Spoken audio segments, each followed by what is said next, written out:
It's the Larry Kudlow Show. Free market prosperity starts here. Now, here's Larry Kudlow. Welcome back, folks.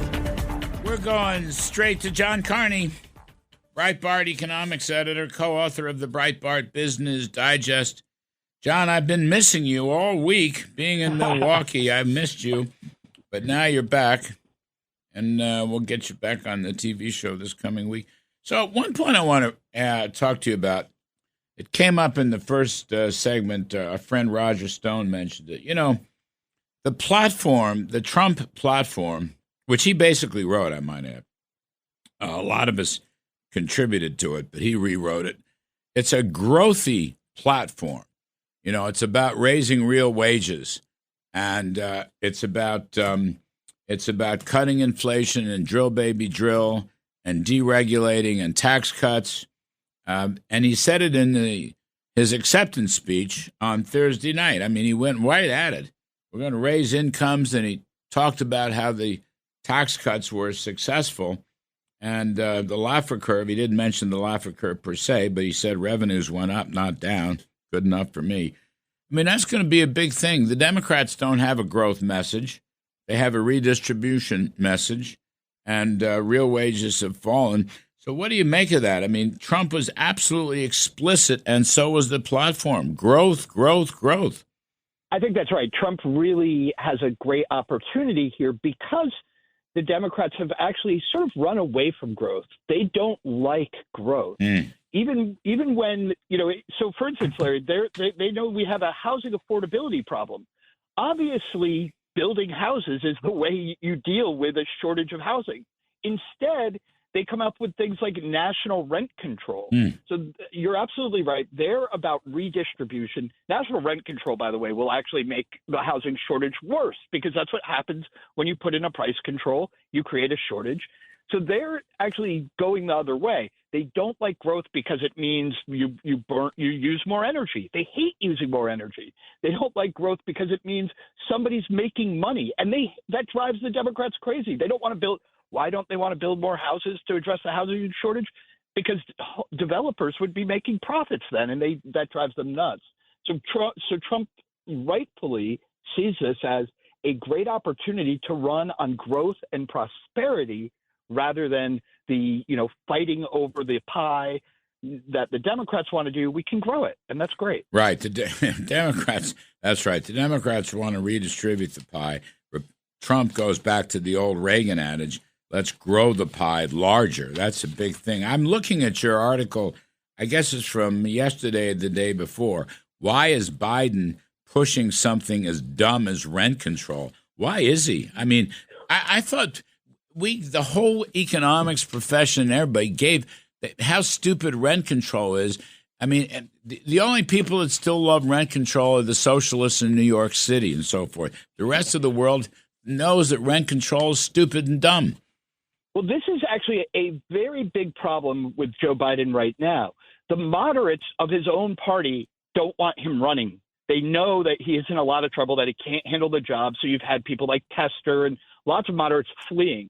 So his base right now within his party is the far left. It's AOC, it's Rep. Clyburn, they are, and he has to give them something, right? They're not fighting tooth and nail to keep him in there out of the goodness of their hearts or because they especially love Scranton Joe. No, they're doing it because he is giving them stuff, and this is one of them. I've done some reporting on this because I asked. There's some smart people in the White House, and I asked them, guys, this is crazy. You know, rent control isn't good, and they said, yeah, look, we know, but it is a giveaway to the far left because we're desperate to try to keep them on board. They're very upset over, things like Israel and Gaza.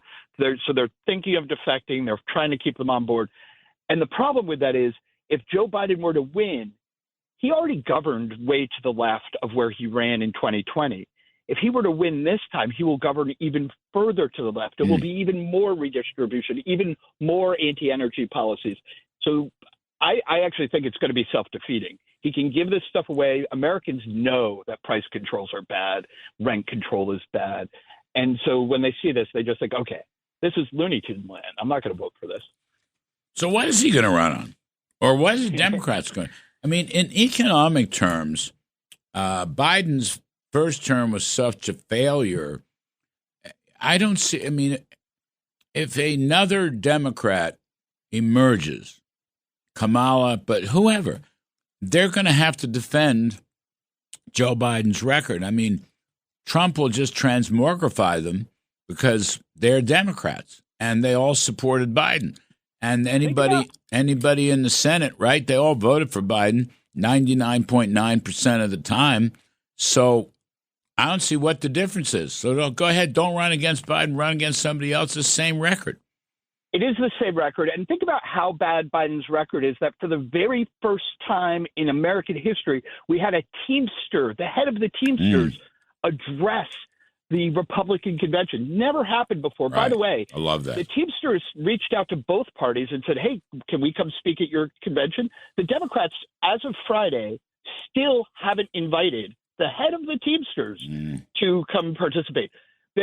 Because frankly, the Teamsters can see. Look, I'm not going to speak for the head of the Teamsters. He seemed like a great guy speaking at the convention.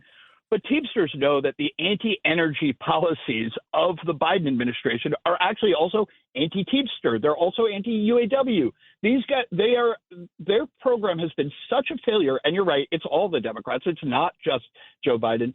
That they are driving away labor. I mean, imagine the Democrats driving away what was a core Democratic constituency. But look, Americans know we need to vote for prosperity. We need to vote for growth. And if you vote for the Democrats this time around, as you said, what is their path to prosperity? They have none. There's no program at all for them. So just on that point, what was his name? Sean McCarthy, I think his name was? Sean O'Brien. He gave a very, I don't know, I liked his speech a lot. It was terrific. It was probably too long, but I don't care. It was really cool. But basically, Democrat parties, Joe Biden policies have been anti-truck and anti-gasoline-powered cars. Trucks are gasoline-powered. Cars are gasoline-powered. There's 1.3 million Teamsters. I don't know how many UAW is left. I don't know, million something, whatever. There's a couple million workers in those unions that Biden basically is running against. You're going to lose them. They're going to vote for Trump. They absolutely are going to vote for Trump, and you're right that the core Democratic platform, Biden's, Harris's, whatever else gets in there, is anti-fossil fuel, obviously, and that means anti-truck, that means anti-Teamster, that means anti-auto worker, and they can see this. They know this is happening, and when asked, what are you going to do for us? Biden has no answer for that at all. They have no positive program to help out American workers, whereas Trump not only presented a growth platform, but also one that is going to be growth for everyone. He was very explicit about this. It's not just like, we're going to, have some parts of the economy do really well. Tech has done tremendously during the Biden administration. Tech, the Magnificent Seven stocks are through the roof. But Trump is explicitly saying we are going to have growth, and growth that will help all Americans. And frankly, I think this has put the Democrats flat-footed. They do not know how to answer this kind of challenge, and they do not know what to do with a Republican Party that can have the head of the Teamsters addressing to applause, to cheers and applause. That room was electrified by the Teamsters. That's amazing. I know it. Hulk Hogan ripping off his T-shirt. So, John, I'm just catching up, getting home, but I got your piece from yesterday, fighting the Fed again. You're saying the Fed will not cut rates in September, or they will, or catch me up to date. So what's happened is the market has gone a little crazy. They not only priced in a cut this year, they're actually pricing in 2.5 or 3 cuts this year. That and the Fed right now, I think, may cut this year. They really, really, really want to cut. I think in the end they'll back off of September because they realize that there's really no difference between cutting in September and November Why cut on the eve of the election, which will look very political and have a lot of backlash? I think they end up waiting till November or most likely December. But the market right now is pricing in 3 cuts. Remember at the beginning of the year, they had 5 cuts and they had to back off of that and the Fed had to push back. I expect sometime in the next couple weeks, either at the upcoming Fed meeting or when they have their big, boondoggle party out in Jackson Hole, that they will start setting the message that they won't tell us exactly when they're going to cut, but they'll start sending the message, look, even if we cut in September, that'll be a one-off. You're not getting 3 cuts this year. That is way too many. And so they should start to push back. If they don't, that will set up for a big fall, because you know how this is. Once the market prices in something as a certainty, if the Fed then surprises them and doesn't do it, instead of trying to walk them back from it, you will have a very bad stock market reaction, which also, would not be good for investors, but also, very bad for Biden, by the way, if the Fed teases everybody, makes them think they're going to cut in September, doesn't, and then the stock market crashes.